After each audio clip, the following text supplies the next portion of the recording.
permitindo que esse hino de amor nos envolva.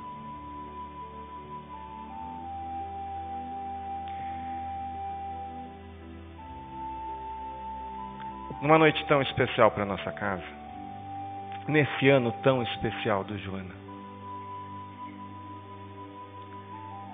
que possamos sentir toda a espiritualidade que nos envolve, nossa mentora muito próxima de nós nesta noite mais uma vez. Um envolvimento de amor que chega até nós de uma maneira tão suave.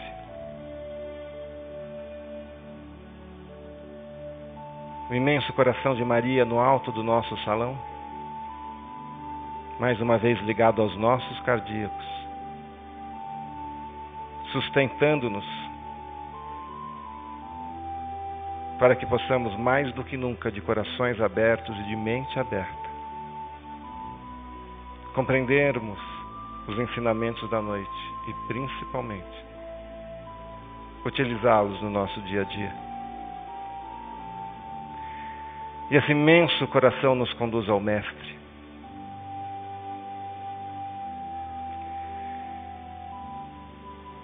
O olhar sereno de Jesus nos contempla.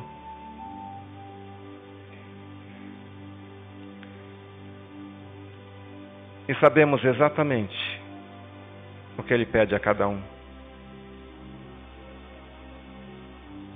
pois está contido no seu Evangelho.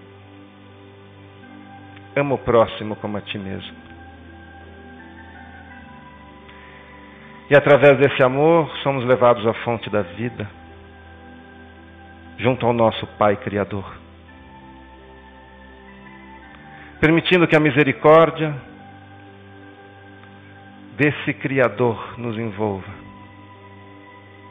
unindo-nos mais uma vez à essência divina que nos sustenta. Obrigado, Pai, por tudo.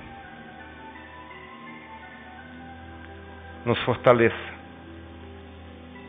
para que possamos conscientemente caminhar na Tua direção. Que assim seja, Senhor.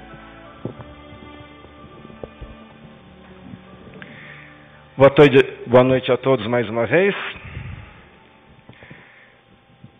A nossa casa hoje está em festa. É uma alegria muito grande receber a Anete entre nós. Estava conversando com ela, tentei pegar alguma coisa para falar de vocês a respeito dela. E dentro da humildade que caracteriza aqueles que sabem caminhar pautado na mensagem de Jesus, consegui saber que ela é filha da Ana e do Geraldo Guimarães, palestrantes. A Ana, inclusive, segundo a Catarina me falou, já esteve conosco fazendo palestras na abertura da Semana Espírita de Santo André por 5 vezes. A Anete é palestrante há 27 anos. Preside o Centro Caminho da Esperança no Rio há 30 anos, tem esta casa. Fez palestra nos 5 continentes, em todos os estados brasileiros. E hoje, ela está conosco. Seja muito bem-vinda.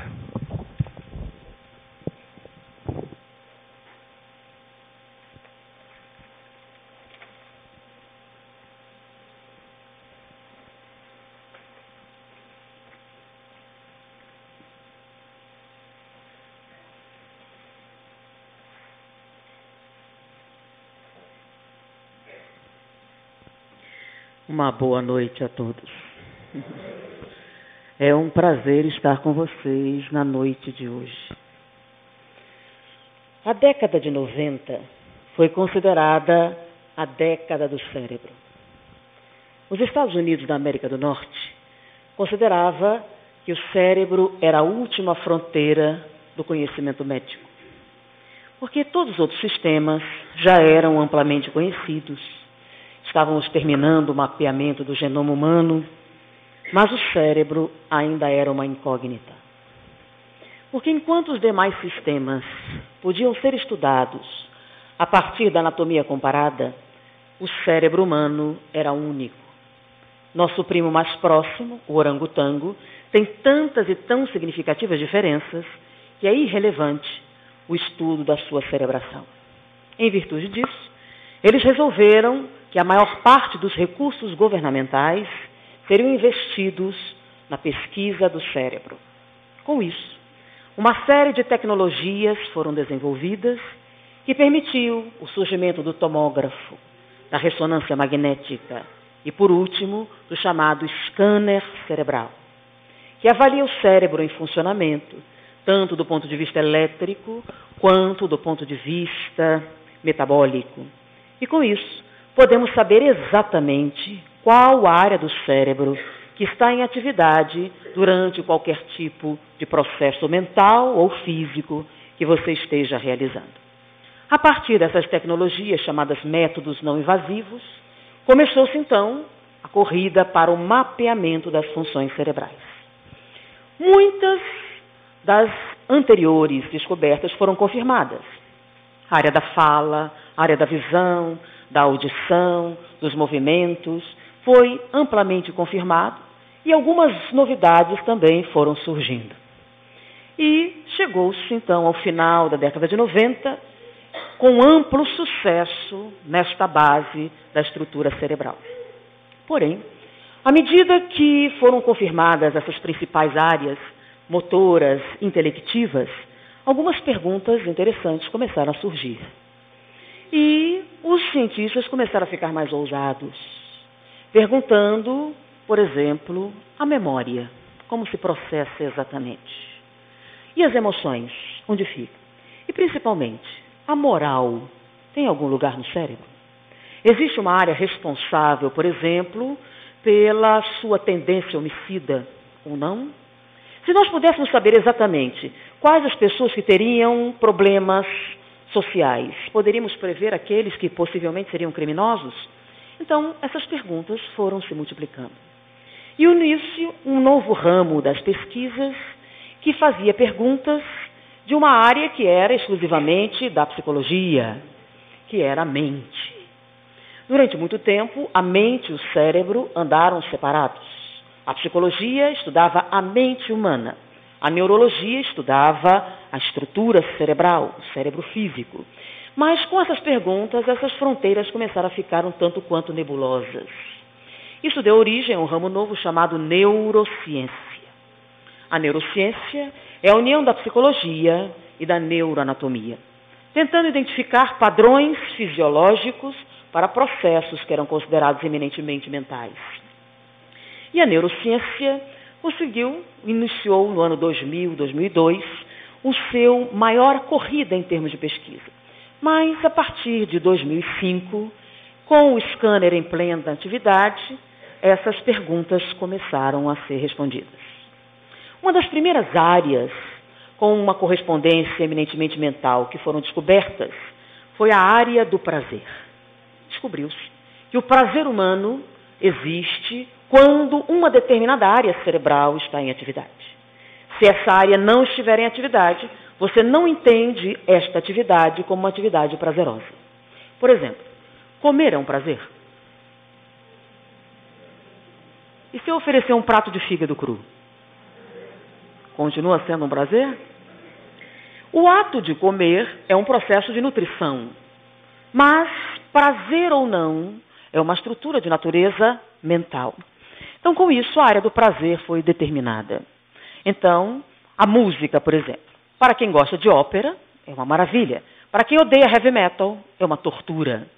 Então, qualquer atividade humana pode ou não ser considerada prazerosa se esta área específica for ativada. E verificou-se que determinadas lesões específicas que comprometem esta área, normalmente têm resultados extremamente negativos. 98% dos pacientes se suicidam, mesmo antes de descobrir que a lesão é na área, porque o prazer de existir deixa de acontecer. Então, é uma área significativa e foi a primeira área eminentemente de natureza psicológica mapeada a nível cerebral. Mas as perguntas continuaram surgindo e, diante disso, um grupo específico de pesquisadores resolveu fazer uma experiência. Eles, identificado a área do prazer, resolveram, aproveitando essa descoberta, fazer uma pequena pesquisa. A gente sabe que a palavra masoquismo significa o quê? No dicionário está o prazer em sentir dor. Não é essa a definição?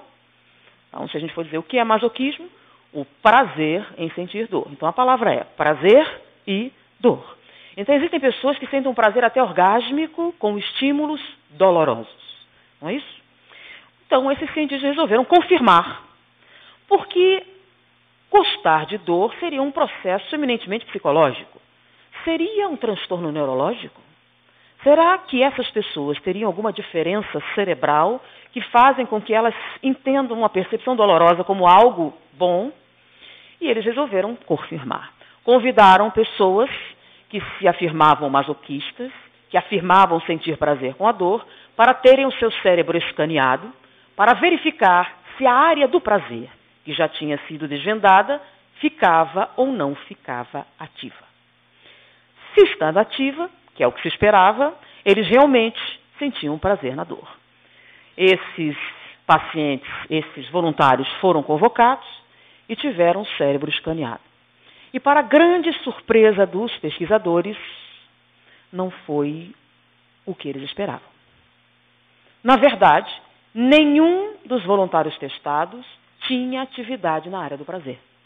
Na verdade, a área do prazer não ficou ativa nem uma única vez. Ou seja, apesar do que eles diziam, eles não sentiam prazer com a dor. Ora, eles estão equivocados em interpretar o que estão sentindo ou há um equívoco no mapeamento da área? Repetiram a experiência, a área do prazer é confirmada, todas as pessoas testadas confirmam, mas aqueles que afirmavam ser masoquistas não eram masoquistas. Ou então o masoquismo não era o que a gente dizia que era. Porque prazer com dor, nenhum deles sentiu. Porém, a partir dessa experiência específica, eles mapearam uma outra área cerebral, que é a área do sofrimento. A área do sofrimento é análoga à área do prazer. A área do prazer, ao contrário de outras áreas cerebrais, ela tem uma peculiaridade. Ela não é somente de atividade cerebral. Ela tem uma atividade hormonal também. A área do prazer, além de ter uma atividade neurológica, ela produz algumas substâncias que, ao atingirem a corrente sanguínea, alteram o metabolismo corporal. A área do sofrimento, que é análoga à do prazer, tem a mesma capacidade. Ela também produz substâncias, elas atingem a corrente sanguínea e elas têm uma propriedade extremamente complicada. Essa substância, principalmente o cortisol, tem a capacidade de comprometer a atividade do sistema imunológico. Quando os níveis de cortisol, ou seja, quando o sofrimento é significativo, ele aumenta tão grandemente os níveis de cortisol sanguíneo que pode comprometer a atividade do sistema imunológico em até 67%. Diante disso, essas duas áreas se tornaram áreas extremamente importantes. E o que é a área do sofrimento? A área do prazer ficou bem específica. Quando você entende uma atividade como prazerosa, essa área está ativa. Mas o que é o sofrimento? O que é que ativa a área do sofrimento? Principalmente dor. Toda vez que você sente dor, você sofre. Então, são palavras diferentes. Dor é uma coisa, sofrimento é outra coisa. Então, toda pessoa que sente dor, sofre. Mas o sofrimento não é ativado unicamente pela dor. Sentimentos e emoções e lembranças também provocam sofrimento. Então, dor provoca sofrimento, mas também lembranças, emoções e sentimentos são capazes de despertar o sofrimento. E o sofrimento tem uma atividade orgânica que afeta o desempenho da nossa saúde. Então, identificamos o prazer, identificamos o sofrimento e os dois são antagônicos. Ou você sente prazer ou sofre. Por isso, um masoquista não sente prazer com a dor, apesar do que ele afirma. Mas o mistério continua. Ele afirma tão taxativamente que sente-se cheio de prazer do estímulo doloroso que os cientistas resolveram ampliar o mapeamento para tentar determinar se eles tinham algum tipo de anomalia que fazia com que eles interpretassem equivocamente aquelas respostas. E a partir da pesquisa com esses voluntários, eles mapearam outra área cerebral. Descobriram uma área muito interessante, que eles chamaram da área da satisfação. Satisfação e prazer não são exatamente a mesma coisa. Há uma dificuldade em termos, por exemplo, filológicos, mesmo psicológicos, de determinar a diferença entre prazer e satisfação. Mas, a nível cerebral, são distintas. Prazer é uma experiência sensorial, especificamente associada à produção desses hormônios que provocam euforia. A satisfação é algo diferente. Quando eles mapearam a área e abriram para voluntários em geral para tentar determinar o que ativava a área da satisfação, eles descobriram que a palavra mais usada quando esta área estava ativa era felicidade. Normalmente, quando esta área estava extremamente ativa, as pessoas afirmavam estar felizes. A segunda palavra mais usada era plenitude. Eu estou pleno, não preciso de mais nada. Então, 80% dos voluntários usavam a palavra felicidade, 20% usava a palavra plenitude e os outros usavam palavras variadas que ia de recompensa à satisfação. Eles deram o nome de satisfação, respeitando as definições da psicologia para o significado da palavra.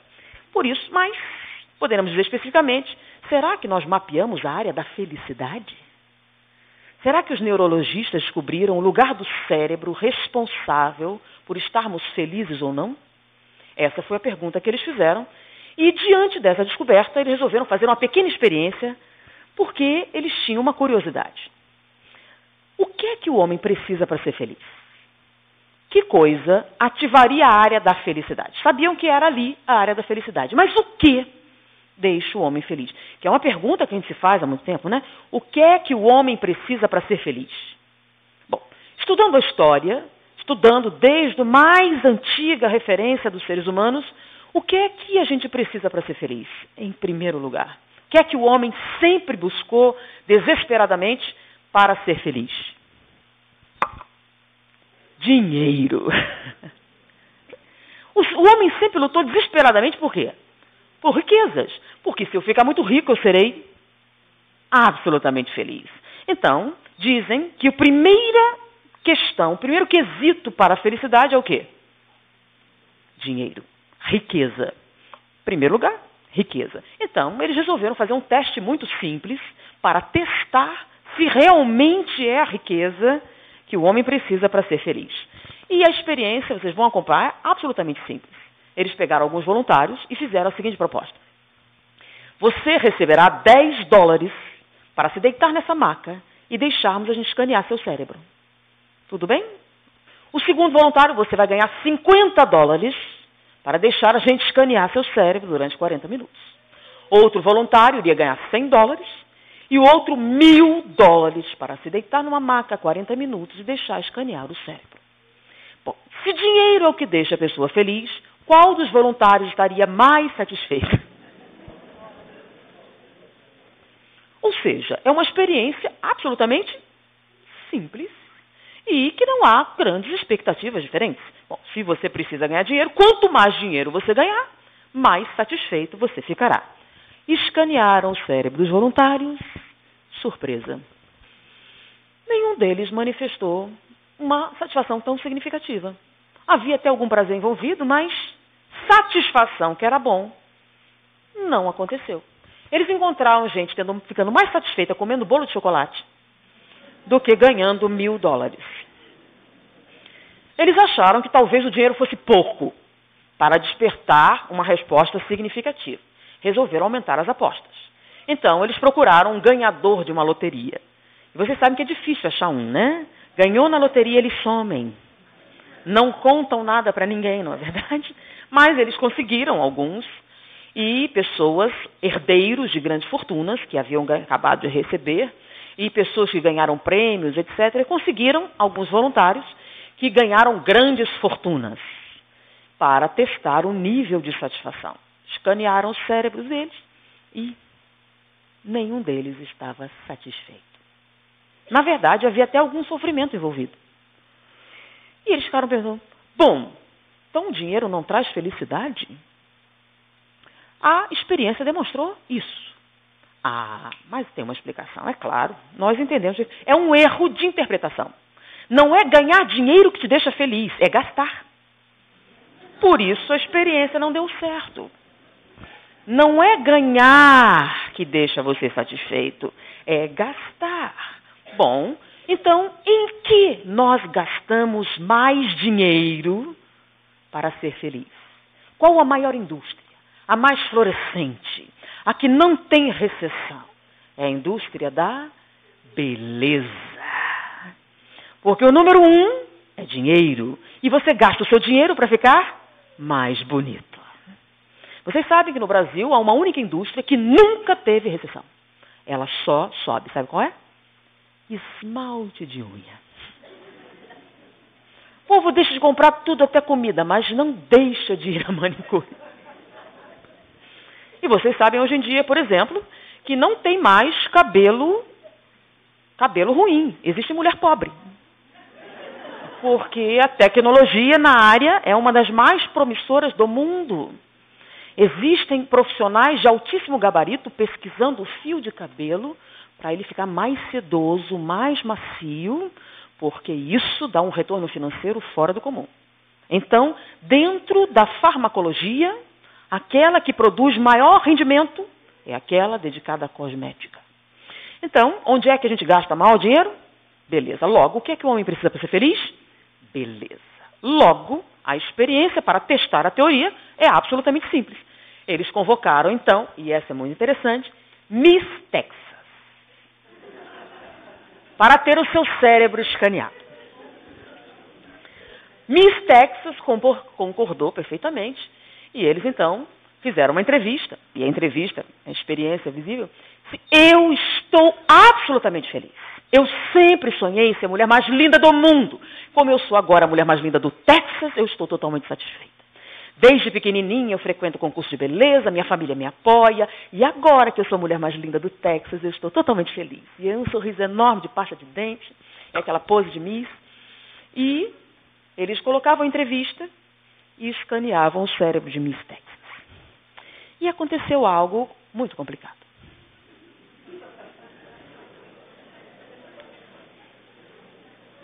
Não só Miss Texas não estava feliz, como o nível de sofrimento que ela estava vivendo estava tão alto que ela tinha um comprometimento do sistema imunológico de 32%. Ou seja, o seu sofrimento mental era de tal monta que já estava comprometendo sua saúde. Mas o que ela dizia era totalmente diferente dos resultados do exame. Ela afirmava, tinha um semblante perfeito da Miss, dizendo que estava totalmente feliz, totalmente realizada, mas os exames diziam algo diferente. Quem estava mentindo? Os exames ou Miss Texas? Mas ela parecia tão sincera. De repente, Miss Texas poderia ter um transtorno da personalidade. Por isso, eles relevaram o exame e convocaram modelos, atrizes, pessoas mais lindas do mundo, consideradas mais sexys, mais significativas, ícones da beleza, conseguiram um grande número deles, que permitiram que o cérebro fosse escaneado e Miss Texas não estava mentindo. Todos, sem uma única exceção, não só não estavam felizes, como o nível de sofrimento era absurdo. Pessoas que tinham aquela aparência sorridente, maravilhosa, bela, estavam sofrendo terrivelmente. Como explicar isso? Elas afirmavam textualmente que estavam absolutamente felizes, absolutamente satisfeitos. Mas não só a área correspondente não estava ativa, como a área do sofrimento, que já tinha sido descoberta, estava muito ativa. Tão ativa que comprometia a saúde. Quase todos, sem exceção, já estavam apresentando comprometimentos de saúde. tiveram alguma dificuldade e, finalmente, também é um erro de cálculo. Não é a beleza que traz felicidade.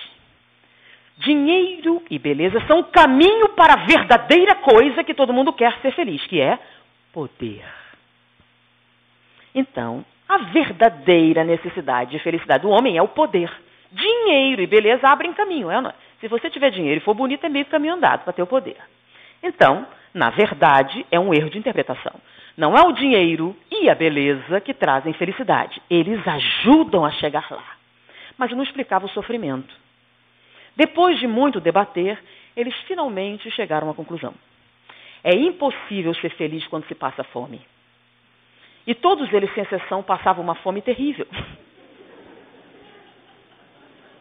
Porque os níveis estéticos da atualidade colocam determinadas situações extremamente absurdas. Então, o peso ideal para uma modelo de 1,80 m é 50 quilos. Para você conseguir algo semelhante, a fome é terrível. Imagine você usar um vestido maravilhoso, se arrumar perfeitamente linda e ir para uma festa morta de fome. Como você se sentiria? Dores de cabeça, mal-estar muscular. Como você pode ser feliz se você está se sentindo tão mal? Quem já passou fome sabe mais ou menos. Então, elas parecem lindas, mas sentem dores de cabeça, dores musculares, náuseas. Porque para manter aquele tipo de regime, o mal-estar físico é extremamente significativo. Então, ninguém fica feliz quando passa fome. A gente não faz isso com os assistidos? Então, devíamos fazer com as modelos e atrizes também, que as coitadinhas sofrem muito por conta disso. Por isso, o nível de cortisol era tão alto. Ok, mas e a felicidade? O que é que o homem precisa para ser feliz? Já vimos que dinheiro e beleza não são a resposta. Isso é um folclore. Então, é o poder. Não é isso o trinômio? Dinheiro, beleza e poder. Quem tem dinheiro e beleza corre atrás do quê? Da política. Não é isso? Porque é a ascensão social. O que é poder? A ascensão social. É estar no topo da cadeia alimentar. É ser chefe. Já pensou? Você era aquele que obedecia, agora manda. Então, o que o homem precisa para ser feliz é o quê? A ascensão social. Poder. E quando a gente fala poder, a fama é uma forma de poder. Então, poder. Ok. Então, a experiência foi a seguinte. Vamos convocar pessoas poderosas para determinar se a atividade cerebral corresponde ao que nós esperamos. Então, o primeiro convocado foi alguém que era empregado e foi promovido a chefe de seção. Deve estar ótimo, muito feliz. Ele obedecia o tempo todo, agora vai mandar. Já pensou? Chefe de seção. O segundo foi o capitão de uma grande indústria, um céu, que dirigia a vida de centenas de pessoas. Então, alguém que controlava um enorme poder. E o terceiro voluntário era um senador dos Estados Unidos da América do Norte, recém-impossado, que aceitou participar do experimento, que é a nação mais poderosa do mundo, um senador, poder executivo dos Estados Unidos, um exército, alguém que realmente está no topo da cadeia alimentar. Então, eles escanearam o cérebro desses 3 voluntários em níveis de poder e encontraram algo semelhante ao de Miss Texas. Não só não estavam felizes, como estavam sofrendo. O chefe de seção estava muito preocupado em não perder a posição. Quando você assume cargo de chefia, você não pode mais tirar férias, né? Porque você fica com medo de que alguém tome seu lugar quando você voltar. Normalmente, um grande capitão de indústria trabalha 16 a 20 horas por dia. Tem casa em vários lugares e está sempre com um papel na mão em um avião e não vê nada. O nível de trabalho que ele tem, você sabe que quem é dono trabalha mais do que quem é empregado. E é assim, se você quiser ficar rico para ser feliz. Ih, peraí, não precisa de dinheiro para ser feliz, e agora? O que é que eu vou fazer da minha vida? Então, eles descobriram. E o senador, extremamente preocupado com sua imagem, o nível de estresse é muito. Já notaram como eles envelhecem quando assumem o cargo de poder? Rapidamente. Porque ficar sob os holofotes, da maneira com que eles ficam, o desgaste é muito grande, o nível de sofrimento sobe muito e a satisfação que é bom. Espera aí, então. Não é dinheiro, não é beleza, não é poder. Então, o que foi que a neurologia descobriu? Que dinheiro, beleza e poder não trazem felicidade. Que interessante, a gente já ouviu falar isso há muito tempo, né? Só que quem dizia isso agora eram ateus de um laboratório. Não tinha nada a ver com religião. Quer dizer, se não é o dinheiro, não é a beleza, não é o poder, é o quê? A pergunta é, então, o que é que o homem precisa para ser feliz? Então, eles resolveram trocar a disposição da pesquisa. Antes, eles pegavam aquilo que nós julgávamos essencial para a felicidade e medíamos o grau de satisfação. Agora, vamos fazer o contrário. Vamos pegar quem está satisfeito e vamos perguntar o que eles estão fazendo. Então, eles abriram para várias faixas etárias e várias atividades. E pegaram pessoas que tinham uma intensa atividade nesta área específica e perguntavam o que é que eles estavam fazendo. No primeiro momento, houve um equívoco com relação à resposta da pesquisa. Eles acharam que a satisfação, a felicidade, estava relacionada à faixa etária. Por quê? Porque os jovens eram mais felizes do que os mais velhos. Então, é a juventude que... Não, aí eles descobriram que não era a juventude. Eles refinaram os parâmetros e descobriram que não era a faixa etária, era a atividade. Uma determinada atividade fazia com que a área da satisfação ascendesse como uma árvore de Natal. Que atividade promove maior satisfação humana entre todas as existentes, em todas as faixas etárias? Qual delas produz maior satisfação? Aprender. O que mais felicita o homem é aprender. Por isso, os jovens tinham maior atividade. Por quê? Porque normalmente você terminou a sua formação e para de estudar para poder ganhar dinheiro, que é o que você precisa para ser feliz, não é? E no momento em que você faz isso e abre mão do aprendizado, sua felicidade começa a baixar. E é comum a gente ouvir aquele negócio, eu era feliz e não sabia, né? E você atribui isso à juventude. Não é equívoco. Não é a juventude que te fazia feliz. Era o ato de aprender. O que tem lógica. Pensem bem. Dentre os animais, nós somos os mais frágeis. Não temos pelos, não temos garras, não temos força física, não temos nenhum tipo de vantagem em termos fisiológicos. E se você prestar atenção, uma égua prenha, tá? Uma égua grávida, perde mobilidade? Perde algum tipo de vantagem? Agora, vocês já viram uma mulher grávida, uma mulher humana? É quase uma aberração da natureza. Por quê? Nós somos bípedes. Como somos bípedes, a nossa gravidade está centrada nas duas pernas. Quando a mulher engravida e o ventre começa a crescer, né? O que aconteceria se ela não compensasse? Ela ia cair para frente, certo? Então, para compensar, o que ela faz? Não é isso? Só que no que ela faz isso, ela começa a comprimir a veia cava. O retorno venoso fica comprometido. Ela começa a reter líquidos, incha as pernas, tem dificuldade de respirar, compromete o rim. E tem uma série de desvantagens que vai comprometendo sua mobilidade, até que em torno de 7 meses de gravidez, ela anda quase como se estivesse. Bom, hoje em dia não é grande problema. A gente tem micro-ondas, máquina de lavar roupa, geladeira. Mas imagina 30 mil anos atrás, que nós temos um homem coletor que tem que sustentar 3 fêmeas prenhas, cada uma com 3 crias. Porque um cavalinho fica independente com quanto tempo? E um bebê humano? Então, realmente não é uma espécie muito viável, é?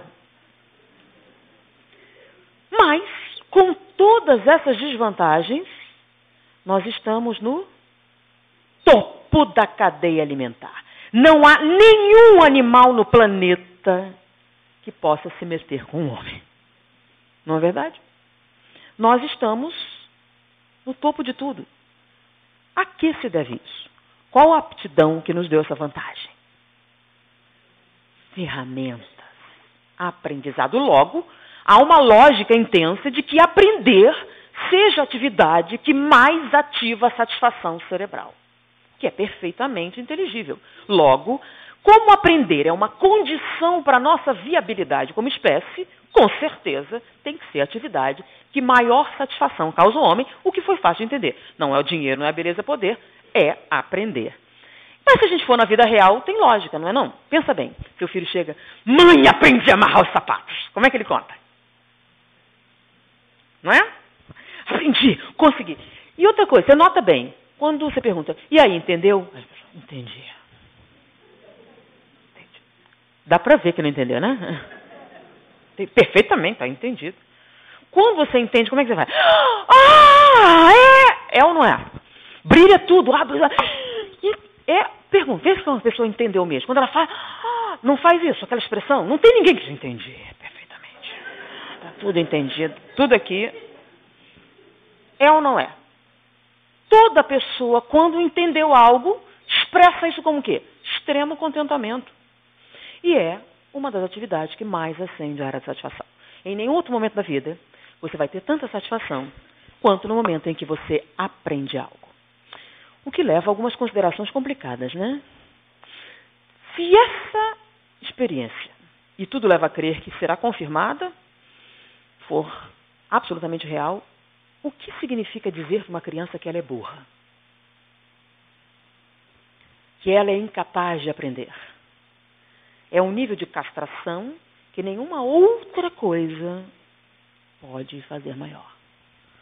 Então, você convencer alguém que ele é incapaz de aprender, você está tirando a maior fonte de satisfação na vida dessa pessoa. Quantas pessoas se convenceram de que são incapazes de aprender? O que é impossível, porque faz parte da nossa genética. Até os macacos têm um proto-aprendizado.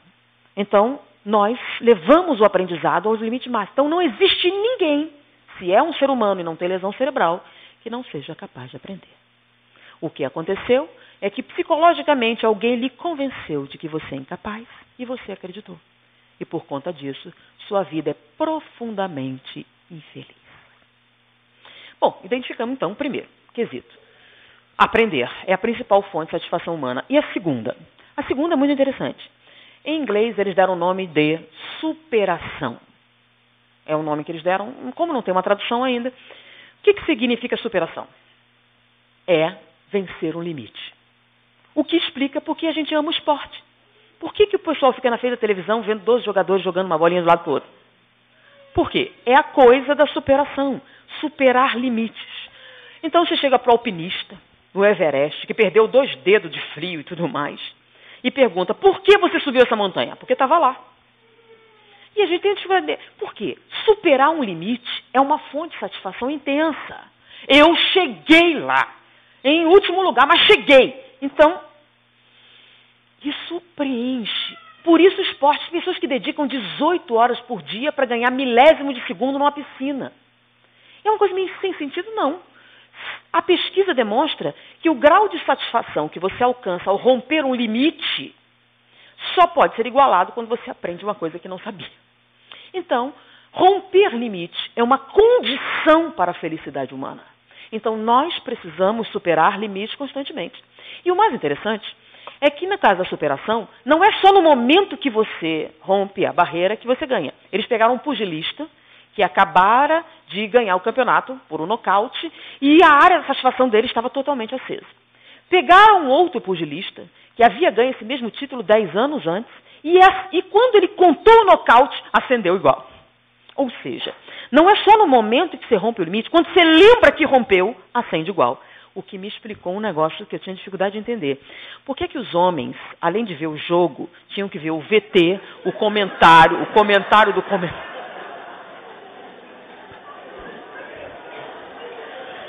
Eu tinha uma dificuldade de compreender isso, né? O jogo já não foi, já não sabe que ganhou. Porque não é só o ato, a lembrança da vivência também satisfaz. Então, a primeira grande fonte de satisfação humana é aprender, a segunda, superação, superar um limite. Então lembra, quando a criança ganhei o campeonato, ou sou o número 1, então não é tirar 10, eu sou o melhor. Eu ganhei. Então, isso é uma grande fonte de satisfação. Então, até aí, tudo bem.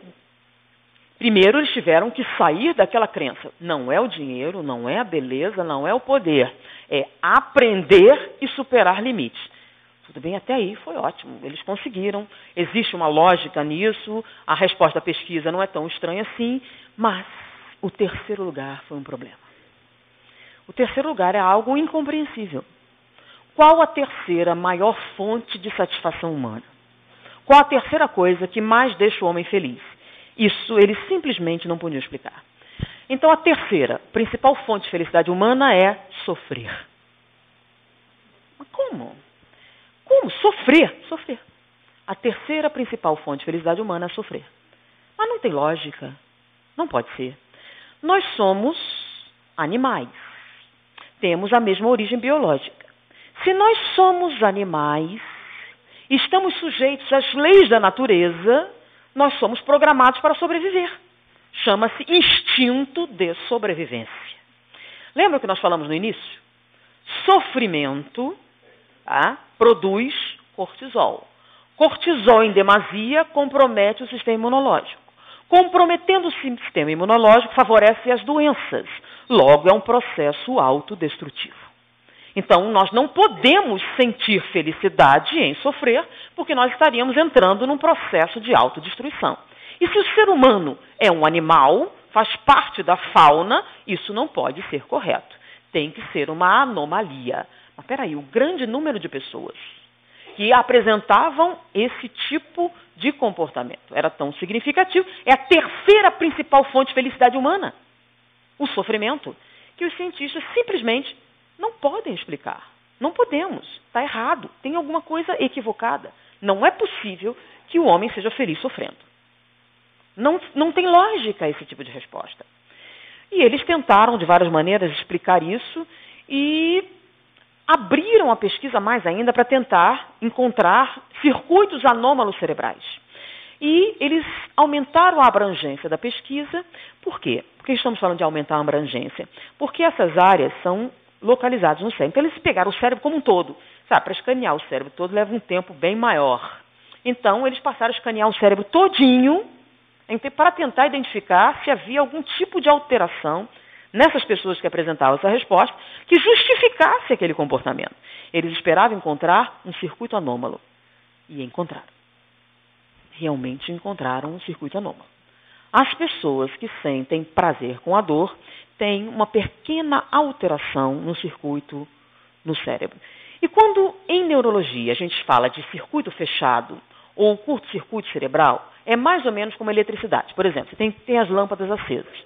Se uma tomada der curto, o que vai acontecer com as lâmpadas? Vão apagar. Por que elas vão apagar? O que é um curto? Significa que ali na tomada fechou um circuito e a eletricidade, em vez de passar pelas lâmpadas, vai ficar o quê? Presa naquele circuito. Explode porque aquece muito. Você pegou muita energia, prendeu no lugar, aquece. Quando a gente fala de curto-circuito ou circuito anômalo cerebral, significa algo parecido. O cérebro funciona com eletricidade. Então, quando você diz que tem um circuito anômalo, significa o quê? Que esse circuito prendeu eletricidade. E quando ele prende eletricidade, significa que outra área cerebral deixou de receber. Então, quando você diz que fechou um circuito cerebral, significa o quê? Que alguma outra área do cérebro não está recebendo o aporte e não está funcionando. Ou seja, fechou um circuito aqui, outro lugar apagou. Tá? Fez um curto-circuito aqui, a lâmpada apaga. Então, no cérebro é o seguinte, fechou aqui, outro lugar apagou. Então, descobriram que as pessoas que sentem felicidade em sofrer têm um circuito fechado no cérebro. E eles deram o nome desse circuito de circuito culpa-recompensa. Circuito culpa-recompensa. Aqueles que fecham o circuito culpa-recompensa sentem felicidade em sofrer. Mas será? Será possível que seja isso assim mesmo? Eles não acharam explicação lógica, mas quando a gente vai para a vida real, faz sentido. Não, vamos pensar se não faz sentido. Você está numa conversa com os amigos e, como assim, eu fiz uma cirurgia de vesícula que demorou 1 hora. A minha demorou 3. Eu tenho uma hérnia de... Eu tenho 2! Não conta assim? Se meu marido é um problema, o meu é pior. Não é sério? Normalmente. E quando começa, diz assim, eu quebrei o braço, eu quebrei esse, traindo a vesícula, desloquei o... É ou não é? Se você ganhar na Mega Sena, não conta nada, né? Não? Por que você não conta? Para não dar olho gordo. Então, você ganhou um concurso, passou, não conta para ninguém. Agora, você foi assaltada. Amiga, fui assaltada! Faz uma festa para contar, foi um sequestro relâmpago. Eu passei um horror e todo conte, que coisa incrível! E você conta assim com bastante entusiasmo, é ou não? Você não conta, fui assaltada. Não, aquela coisa assim. E vocês notam, por exemplo, um dia nós estávamos chegando de uma palestra no aeroporto internacional do Rio de Janeiro, no Galeão, e íamos para casa. É um trajeto que demora uns 25 minutos. Demorou 4 horas de relógio. Eu disse, o que aconteceu? O taxista, está acontecendo alguma coisa? Eu disse, não dá para saber, teve um acidente. Não, é que na saída da Ilha do Governador teve uma chacina, mataram 4 pessoas na calçada, e o engarrafamento era que todo mundo passava bem devagar para ver os corpos. Para quê? Para contar. E aí vi os corpos, vê! Nossa, eu vi, você viu, que coisa, conte como foi. Não é assim? Então a gente fica o quê? Entusiasmado. E tal maneira o entusiasmo acontece, tem muita gente que vem assim, né? Vem no centro espírita. Meu marido é uma cruz, é mesmo, querida, vamos orar. Ele é terrível, é a fonte do meu sofrimento. E ano após ano a gente doutrina, tem tão penalizada, com um marido tão terrível como esse, e ela vem, insiste, sempre sofrendo muito, e um dia vem a notícia, e seu marido morreu. E aí? Entra em depressão. Mas peraí. Como assim? Se ele era a fonte do sofrimento, morreu, ela entra em depressão. Por quê? Aparentemente era. Tanto que assim, estava muito doente, a gente ficou boa, agora não tem mais graça. Né? Fiquei boa, entra em depressão também, né? Você tinha uma doença grave, todo mundo ali, nossa, ela é tão doente, agora tá ótima, não é mais importante nem interessante, é uma pessoa comum. Né? Pessoa saudável tem o que interessante? Não tem nada para contar. Sua vida é ótima, seu marido é muito bom, seu filho é lindo, você está bem de saúde. Tem o que para contar? Nada interessante. Uma vida chata. Agora, já pensou? Eu tenho 3 hérnias de disco. Desloquei a bacia, meu marido não presta, meus filhos são horríveis. Olha só, quanta coisa para contar. Então, veja se não é desse jeito. Prestem bem, coisas ruins. A gente não tem um prazer. Você soube da tragédia. Aí todo mundo para. Que tragédia? Eu estou sabendo, você não está sabendo, eu estou. Então, coisa boa não dá esse impacto, né? Coisa boa. Meu filho falou vestibular. Aí você vê também nessa faculdade porcaria. Pensem bem, se não é, tem lógica. Talvez o resultado não seja tão estranho assim. Mas o que vem a ser o circuito culpa-recompensa? Vamos entender que o cérebro é uma máquina. E como máquina que ele trabalha com circuitos lógicos. Eu sei que parece uma coisa estranha, mas trabalha com circuitos lógicos. E se nós usamos corretamente os circuitos lógicos, ele funciona bem. Se nós não usarmos, não funciona bem. Como assim? O cérebro é parte de mim? Sim, mas se você não usar direito, não funciona. Vamos explicar, um termo prático para você entender. Olha lá, pensem num canguru. Pensem num canguru. Vocês entenderam o que eu pedi? Pensem num canguru. É algo perfeitamente inteligível. Pensem num canguru. Estão pensando no canguru? Ok, vou pedir outra coisa, igualmente simples, igualmente fácil. Não pensem num canguru. Não pensem no canguru. Não pensem no canguru. Entenderam o que eu pedi? Fizeram? Por que não? Não é algo simples? Não pedi algo perfeitamente simples? Vocês entenderam o que eu pedi? Por que não fizeram? Não, porque não dá. Por que não dá? Porque é impossível. Porque o cérebro, como circuito lógico, ele só atende valências positivas. Não adianta você dizer coisas assim que não funcionam. Mas peraí, não funciona? Vocês não viram que não funciona? Então pense que você chega para o seu filho, não bata no seu irmão. Não bata no seu irmão. E você fica surpreso porque... Peraí, então o que eu tinha que fazer? Abraça o irmão. Irmão é para abraçar, amigo outra vez. Para funcionar, você só pode usar valências positivas. Não tem nada de esotérico nisso, nem religioso. É porque o cérebro é um circuito lógico. Então, você só pode funcionar com valências positivas. Tem coisas que nós fazemos com as crianças que são terrivelmente dolorosas. Por exemplo, você pegar uma criança bem pequena, menos de 6 anos, e dizer, espera aqui 15 minutos. Já passou 15 minutos? Já passou 15 minutos? E você diz que a criança é teimosa, a criança é desagradável, a criança é mal educada. Não. O tempo, como nós entendemos, a gente só consegue desenvolver a partir dos 6 anos de idade. Então, antes dos 6 anos de idade, o circuito lógico responsável pela passagem do tempo ainda não está completo. Então, se você quiser falar de tempo com a criança, tem que usar estruturas espaciais. Por exemplo, quando o ponteiro grande estiver ali e o pequeno ali, papai volta. Aí ela vai. Não está ainda. Não está ainda. Agora, daqui a 5 minutos, 1 minuto depois, ela vai ficar perguntando. Por quê? Porque ela ainda não consegue ver a passagem do tempo. Por isso, crianças com menos de 4 anos não podem atravessar a rua sozinhas. Por quê? Porque são atropeladas. Mas por que são atropeladas? Porque para você atravessar a rua, por incrível que possa parecer a vocês fazem uma série de cálculos complexos. Quer dizer, todos podem aprender matemática sem problema. Que cálculo? Vocês veem o carro, calculam quanto tempo o carro vai levar para estar até aqui, a velocidade que você tem que dar, seu impulso para conseguir superar. Olha quanta coisa você fez numa fração de segundo. Que uma criança de 4 anos não consegue. Porque ela ainda não consegue notar a passagem do tempo. Então ela acha que dá e é atropelada. Então falar de tempo com crianças pequenas é torturante para elas. Não é maldade das crianças, nem a burrice das crianças. É dos adultos. Que não reconhecem as fases do desenvolvimento cerebral que lhe permitem entender certas coisas. Então tem determinadas coisas abstratas que a criança simplesmente não é capaz de acompanhar. E se você forçar, só vai criar o quê? Confusão, medo e angústia. Então, com isso, circuitos leves. Então, imagina que você está fazendo dieta. Não vou comer esse doce, não vou comer esse doce. Não tem jeito. Por isso que não funciona. Ué, e vou fazer o quê, então? Se você está com fome, eu estou com fome agora. Vou comer uma cenoura, vou comer uma salada, vou comer alguma coisa, e você vai comer. Agora, se você disser, não comerei isso, não, é igual não pense no canguru. Como você não consegue fazer isso, também não vai funcionar.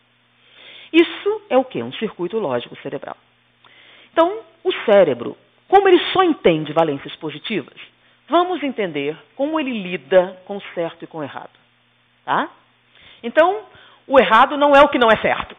Não para o cérebro. Você, psicologicamente, você intelectualmente pode até entender, mas o cérebro não entende. Como é que o cérebro entende? Ele entende o seguinte: para cada ação existe uma recompensa. Sempre. Então, são valências positivas. Quando você faz algo certo, a recompensa é prazer. Então, ele espera a sua recompensa. Quando você faz algo errado, sua recompensa é sofrimento. É sempre recompensa. Ele não entende como coisa ruim, coisa boa. A recompensa para quem age certo é prazer. A recompensa para quem age mal é sofrimento. Então, você fez alguma coisa errada. O que é que você espera? Sofrimento. Aí você começa a esperar o sofrimento. Não, agora vai chegar. Não é agora. Você não me prepara. Vai vir, vai vir. Aí você começa a entrar em estado de ansiedade. Se demorar, você começa a entrar em ansiedade. A ansiedade fica tão grande, tão significativa que você corre atrás do sofrimento. Vem cá, meu bem. É isso, o circuito culpa-recompensa. Mas peraí, não entendi direito. Vamos fazer um exemplo mais simples. Então, está tudo ótimo na sua vida, o salário entrou no dia certo, você pagou todas as contas, não tem dívidas, não tem nada, está tudo bom, o sol está brilhando, vai acontecer uma desgraça. Estou sentindo, vai acontecer uma desgraça. Mas por que vai acontecer? Está bom demais para ser verdade. Por quê? Por quê? Por que está bom demais? Tem bom demais? Por que a gente é assim? Por quê? Porque você sente que sua recompensa não chegou ainda. Porque você sabe que não agiu direito em algum momento. Então você fica esperando. Tá bom demais. Aí começa a dar medo. Tá bom demais, a desgraça vai ser grande. Quanto melhor o negócio fica, mais desesperante. Não, não é possível. Vamos ver se não é. Sonho das mulheres é casar, não é? Não tem, sem eufemismo, sem hipocrisia, é casar, não é não? Então imagine, você tem o sonho de casar, e um homem lindo, alto, forte, maravilhoso, chega para você, eu te amo, quer casar comigo? Qual a primeira reação? É muita areia pro meu caminhão, aí tem coisa. É ou não é? Não, aí tem coisa errada, não é possível. Comigo, não. Isso não tem lógica. Porque se alguém te oferece uma coisa boa, qual é a atitude de qualquer tipo de ser vivo? É o quê? Receptivo. Então, se é animal, ele é receptivo. É um ato reflexo, não é não? Coisa boa, resposta positiva. Coisa ruim, resposta negativa. Isso é do ser vivo. Como é que a gente oferece uma coisa boa e diz, mas tem uma coisa errada aí, o que você vai fazer comigo? Que história é essa? Tem algo errado. Não é uma resposta reflexa normal. Alguma coisa foi alterada no seu psiquismo. Como funciona isso? Tem lógica? Não adianta procurar lógica porque não tem. Lembra que nós falamos sobre circuito anômalo? O circuito culpa-recompensa é um circuito anômalo. Quando você fecha o circuito culpa-recompensa, então vamos definir o que é culpa. Culpa significa literalmente, eu mereço sofrer. É isso que significa culpa. Não tem outro significado. Eu mereço sofrer. Então, a sua recompensa é o quê? Sofrimento. Se a recompensa não vem, você entra em ansiedade. Como a ansiedade é uma coisa ruim, o que você faz? Você procura o sofrimento ativamente. Quando ele vem, você relaxa. Sente o quê? Plenamente satisfeito. É isso que eu preciso para ficar bem. Lembram? Qual é a segunda palavra usada para definir a felicidade? Plenitude. Eu não preciso de mais nada. Eu tenho tudo que eu necessito. E o sofrimento, inclusive. E se esse sofrimento cessar, você entra em... Foi aí que eles descobriram outra área cerebral. Tentando entender esse negócio do que de sentir um vazio, dizer entrar em depressão. Não é depressão. É que não descobriram a área da satisfação. A partir dessa fase da pesquisa, eles descobriram a área da insatisfação. Como tem a área da satisfação, existe a da insatisfação. E a área da insatisfação é muito interessante.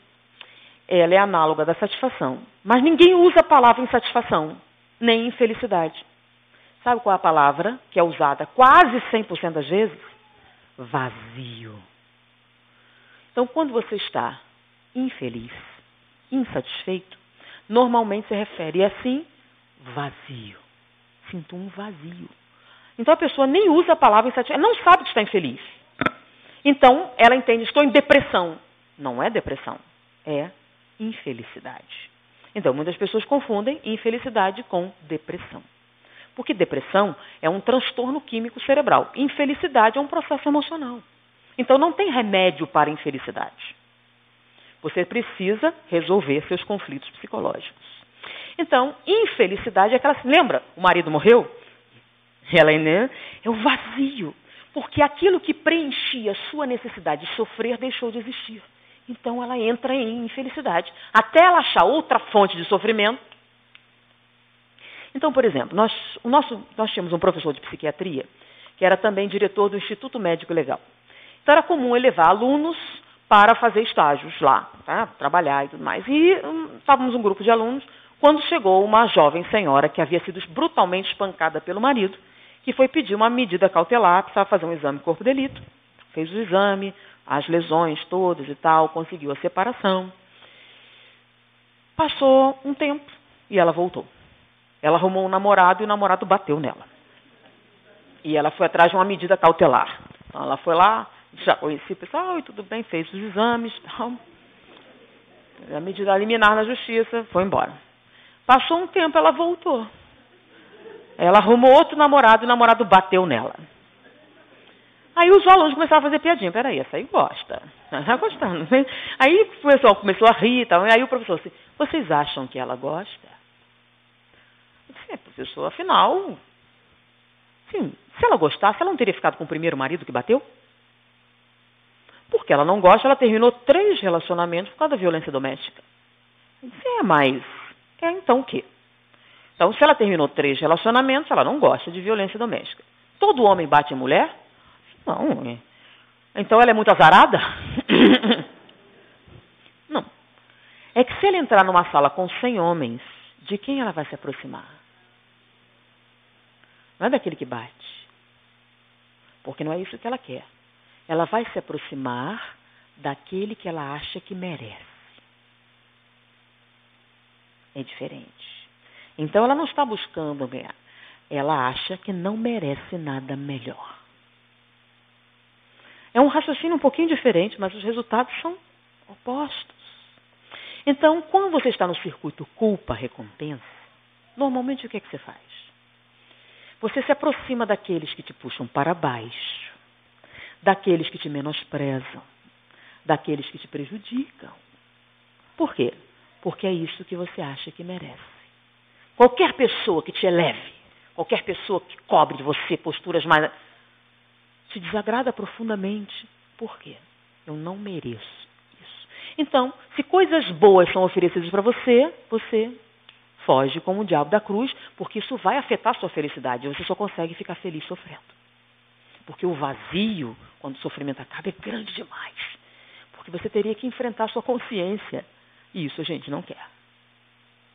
Então, culpa-recompensa é uma atitude bastante nociva, prejudicial, porque você pode até estar feliz sofrendo, mas não esqueça, todo sofrimento envolve produção de cortisol. E quanto maior a sua produção de cortisol, maior o comprometimento do sistema imunológico, maior prejuízo à saúde. Então, você pode estar feliz como quiser, mas sua saúde está sendo minada ponto a ponto. Então, quanto mais tempo você permanece no circuito culpa-recompensa, maior o comprometimento de saúde. O que são doenças autoimunes, gente? O que são processos infecciosos? Significa o quê? Que o seu sistema imunológico não é competente o suficiente para fazer frente às demandas. Então, quanto maior o sofrimento, mais comprometido, mais suscetível você está a infecções oportunistas. Quando você é jovem, você vai levando, mas à medida que você envelhece, começa a pesar cada vez mais. Então, os prejuízos são enormes. O que é reumatismo? Senão depósitos de base do sistema imunológico nas articulações, causando processo inflamatório. Ah, mas espera aí, isso é da velhice. Não. A velhice pode dificultar a locomoção, mas dor é outra coisa.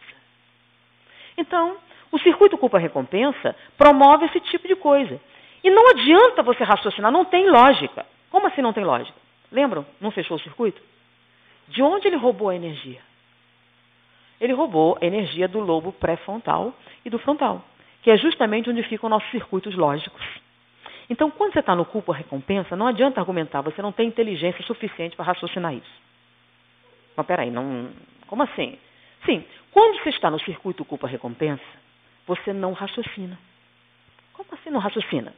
Sim, ele fechou, você roubou a energia do lobo frontal e você não raciocina. Como assim não raciocina? Vamos dar um exemplo. Por exemplo, se eu distribuir para vocês um pino quadrado e um buraco redondo, quantas tentativas vocês precisam para ver que pino quadrado não encaixa em buraco redondo? Pergunta óbvia, eu vou olhar e não encaixa, né? Sim, óbvio. É pergunta irrelevante, né? Tem lógica essa pergunta? Não, todo mundo vai olhar. Peraí, não encaixa. É óbvio, tem razão, é absolutamente óbvio, absolutamente lógico, vocês têm toda a razão, a pergunta é irrelevante, né? Não faz nem sentido. Tudo bem? Porque a lógica vai dizer para vocês, o raciocínio, a razão vai lhe dizer que é impossível encaixar. Não é isso? Vamos mudar. Há 10 anos eu grito para esse homem não largar a toalha molhada da cama e ele larga. O que tem de estranho? Há 10 anos você repete o mesmo procedimento que não funciona, reclama e acha normal? Há 10 anos você tenta encaixar um pino quadrado num buraco redondo e acha que é normal. Não tem nada estranho. Tem lógica, essa fala tem lógica. Mas a gente fala o tempo todo. Quando eu falei do início, vocês acharam normal, não é? Pararam para pensar que não tem lógica? Não tem nenhuma lógica. Você repete o mesmo procedimento que não funciona, se desgasta emocionalmente e continua tentando. E você... O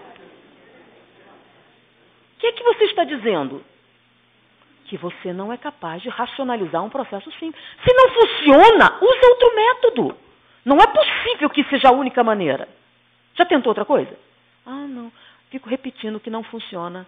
Por quê? Porque eu sou muito esperta. Mas se você tiver uma loja, você muda, não muda? Não está vendo? Você muda o procedimento. Você faz automaticamente no seu trabalho. Em qualquer parte você faz. Só na sua vida emocional que você... Não. Você faz a mesma coisa. Repete constantemente. E sabe que não funciona. Aí quando ele faz pergunta, vem cá, o que você está fazendo te leva onde você quer ir? Não. Por que você continua fazendo? Não é uma pergunta normal? Quando a gente fala de pino, é óbvio. Quando fala de assim, não é mais. Por quê? Porque nesse momento você está no circuito culpa-recompensa. E quando você está no circuito culpa-recompensa, esquece raciocínio. Você vai continuar enfiando o pino. Peraí, não, vou tentar de novo, e você vai ficar o resto da sua existência tentando encaixar o pino. Então você separa da mulher por causa disso e casa com outra igual. E você escolhe a dedo alguém exatamente igual.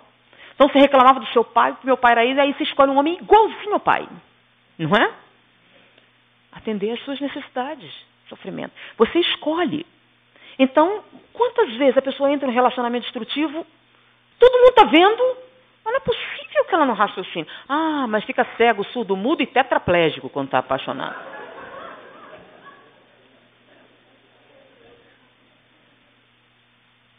Ah, é essa a explicação? Não. É circuito culpa-recompensa. Porque depois de um tempo, você vê, meu Deus, o que foi que eu fiz? E o pior é que faz de novo. Então você está sempre correndo atrás daquilo que te faz mal. Porque é isso que te deixa feliz. Porque se tudo estiver muito bem, você sente um vazio horrível, angustiante. Só a doença, só a enfermidade ou mal vai preencher esse vazio. O problema é que a gente se surpreende quando a morte chega, né? Chega para todo mundo. Ainda mais se você corre atrás do sofrimento como faz, ela chega cada vez mais cedo. As pessoas perguntam por que certas pessoas envelhecem tão rapidamente e outras permanecem saudáveis. Nós estávamos conversando antes, no jantar, a respeito do Dr. Jorge André dos Santos, 96 anos, todo sábado dá um curso no Instituto de Cultura Espírita, está escrevendo um novo livro e está por dentro das últimas descobertas da ciência. Sempre. E perfeitamente são. Por quê? Por que tão diferente? Então, os circuitos lógicos. Mas e o que a gente faz? Não é possível. Circuito culpa-recompensa, então, existe? Aparentemente, tudo leva a crer que existe e é a principal fonte de sofrimento humano. O que não... Bom, então, qual seria a resposta? Livro dos Espíritos. Que fazer para alcançar a felicidade e resistir ao mal? Quer dizer, o Espiritismo já tinha... Sim. Olha só a palavra. Que fazer para alcançar a... e resistir ao sofrimento? Espera aí. Tem... Resposta dos Espíritos. Conhece-te a ti mesmo. Tudo bem, já ouviu falar disso, mas daí para que serve? Allan Kardec também achou a coisa meio nebulosa, meio... Aí, assim, reconhecemos a sabedoria dessa máxima. Tudo bem, mas eu queria uma coisa prática, certo? Reconhecemos a sabedoria dessa máxima, mas a dificuldade está justamente em como alcançar o autoconhecimento. Aí vem uma resposta de Santo Agostinho, que eu acho uma das mensagens mais lindas da codificação. Que começa assim: fazei o que eu fiz quando vivi na Terra. Querido, já tem uma receita no Livro dos Espíritos? Tem uma receita. Quem leu? O que você está fazendo te leva onde você quer ir? Não. Por que continua fazendo? Porque eu gosto. Não tinha um personagem? Eu gosto. Então, no Livro dos Espíritos tem uma mensagem que diz como fazer isso. E ele diz: toda noite, ao chegar, passe em revista as suas ações, analise, avalie, quantifique. O que é isso? Analisar, avaliar, quantificar. Onde é que você trabalha essas coisas? Lobo frontal, né? Para você analisar, avaliar, quantificar, você precisa o quê?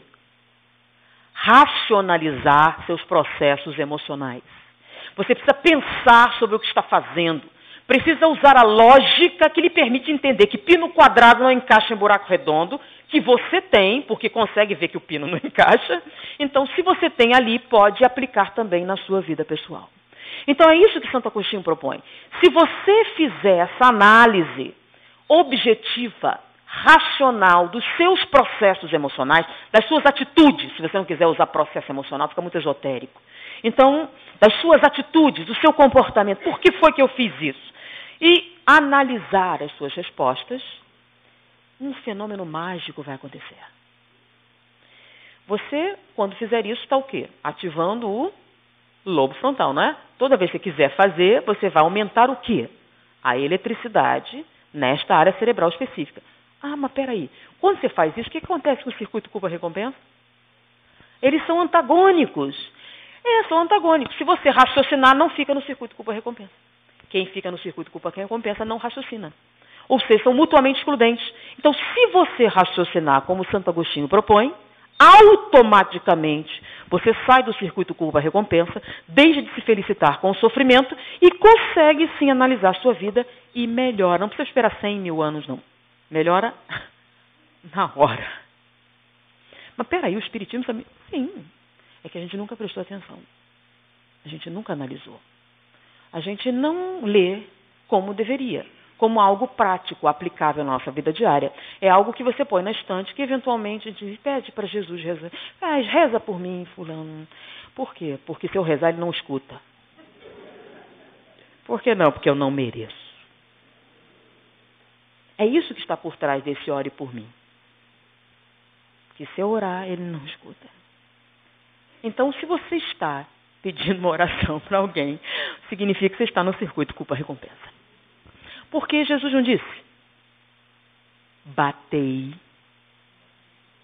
busca, pedi. Não foi isso que ele disse?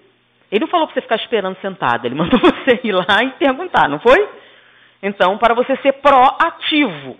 Então, no momento em que você fortalece, agora entendi aquele negócio, amai-vos isso, porque amor só não funciona, porque você não vai raciocinar, não vai superar. Amai-vos e instruí-vos. Um não vai funcionar sem o outro. Você tem muito amor, mas está no circuito culpa-recompensa. Então, você precisa ativar seus circuitos lógicos.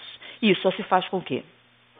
Analisando seu comportamento. Analisar, avaliar. Tudo aquilo que Santo Agostinho propõe é usar o cérebro que Deus lhe deu para se felicitar.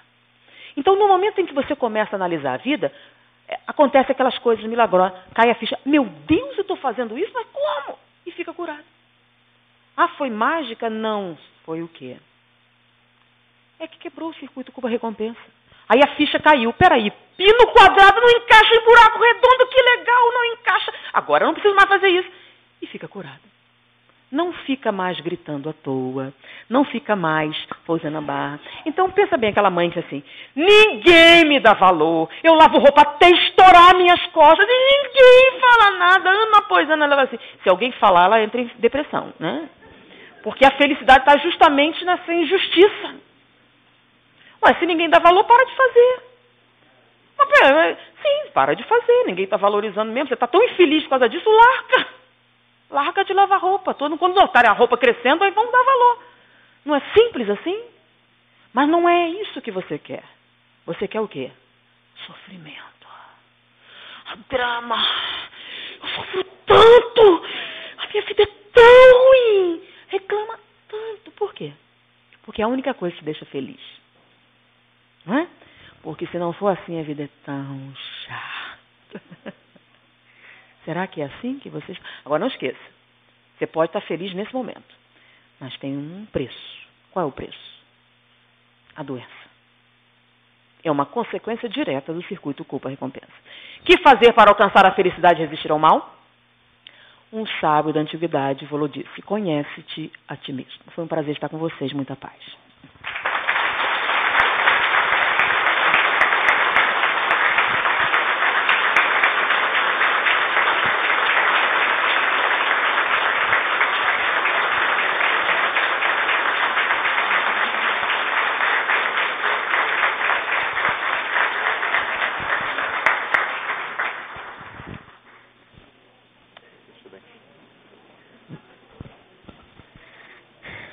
Antes da nossa prece final, a NET, que essa semana está aqui pela nossa região, amanhã estará no Centro Espírita Bênção de Paz,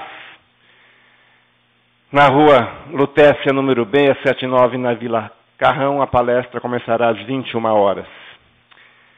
Na sexta-feira, na Associação Espírita Mãos Unidas, Rua Casa Forte, número 609, na Água Fria. No sábado, aqui em Santo André, no Centro Espírita Redentor, Rua Arthur de Queiroz, 872, no bairro Casa Branca. Aqui é um seminário das 9 ao meio-dia. No grupo fraterno Espírita João Ramalho, Rua Carlos Miele, 154, na Vila Olga, em São Bernardo, também é um seminário, a evolução e o desenvolvimento do ser, das 19 às 21 horas. E no domingo, no grupo espírita Dr. Eduardo Monteiro, Rua Vera Cruz, número 386, Jardim Hollywood, São Bernardo do Campo, seminário Mediunidade, Mitos e Verdades, das 9 às 16 horas. É momento de gratidão. Gratidão por esse momento de envolvimento, de amor, pelo aprendizado dessa noite. Esse aprendizado nos traz prazer. Que possamos retornar aos nossos lares muito felizes. E tentar colocar no nosso dia a dia um pouquinho de tudo que nessa noite aprendemos. O caminho na direção do Pai exige de nós superação. Ultrapassar os nossos limites. Vivenciar a essência da vida, que é esse amor. Razão de tudo que nos envolve, pois a criação é um ato de amor. Nesse instante, elevando o pensamento ao nosso Pai, pedimos que a Tua misericórdia se derrame por todo o nosso planeta, amenizando dores, trazendo o lenitivo necessário a cada um de nós nas nossas desarmonias, recebendo o bálsamo que nos fortalece e que nos mostra o caminho. O caminho é o caminho do amor. Que possamos ter a capacidade de vivenciá-lo. Que assim seja, Senhor.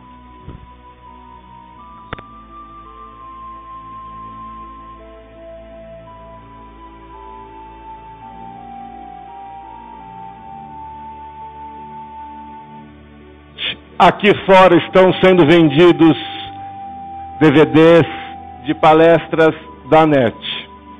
Quem estiver interessado, por favor, adquiram